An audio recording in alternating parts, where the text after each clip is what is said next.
S Alam গ্রুপের কাছে ইসলামী bank সহ ৫ ইসলামী ব্যাংকের নিয়ন্ত্রণ ফিরিয়ে দেয়া ও চাকুরিতে পুনর্বহালের দাবিতে রাজধানীর মতিঝিলে অবস্থান কর্মসূচি পালন করেছেন এসব ব্যাংকের চাকুরিচ্যুত কর্মীরা।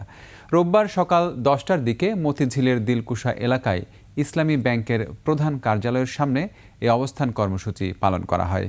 সেখানে ইসলামী ব্যাংক বাংলাদেশ, ফার্স্ট সিকিউরিটি ইসলামী ব্যাংক, ইউনিয়ন ব্যাংক, আল আরাফা ইসলামী ব্যাংক, গ্লোবাল ইসলামী ব্যাংক এবং সোশ্যাল ইসলামী ব্যাংক থেকে চাকুরিচ্যুত কর্মীরা অবস্থান নেন। ব্যাংক রেজুলেশনে আগের মালিকদের ব্যাংকে ফেরার সুযোগ দিয়ে আইন পাশ করার পর চাকুরিচ্যুত কর্মীরা সরব হয়ে ওঠেন। বিক্ষোভকারীরা রোববার সকাল থেকে মতিঝিলের ব্যাংকপাড়া এবং সচিবালয়ের আশপাশে জড়ো হতে থাকেন।